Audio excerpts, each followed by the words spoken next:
Hi friends, এটা শ্রাবণ মাসের দ্বিতীয় সোমবার। তোমরা তো সবাই জানো আমি আগের সোমবার তারকেশ্বর গিয়েছিলাম, তাই এই সোমবার আমি বাড়িতে একটু পুজো করছি। সকাল সকাল স্নান করে নিয়ে দেখো আমার ভোলে বাবাকে কেমন দুধ ঢেলে দিলাম, জল ঢেলে দিলাম, তারপরে একটু চন্দনের ফোঁটা লাগিয়ে দিলাম কপালে। একটু গোপালকেও, আমার বাড়িতে যে ছোট্ট একটি গোপাল আছে, গোপালকেও একটু দুধ ঢেলে দিলাম। তারপরে একটু চন্দনের ফোঁটা একটু লাগিয়ে দিলাম। তারপরে আমার গপুকেও একটু চন্দনের ফোঁটা লাগিয়ে দিলাম। তারপরে এবার টগর ফুলের মালাটা পরাবো।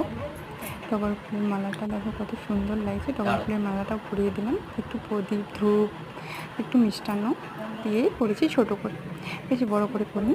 তারপরে আগন্দ ফুলের মালাটাও দেখো পরিয়ে দিলাম। তারপরে অপরাজিতা ফুলের মালা, দেখো গাইস কত বড় অপরাজিতা ফুলের মালাটা পরিয়ে দিয়ে একটু ধুতরা ফুল দিয়ে দিলাম।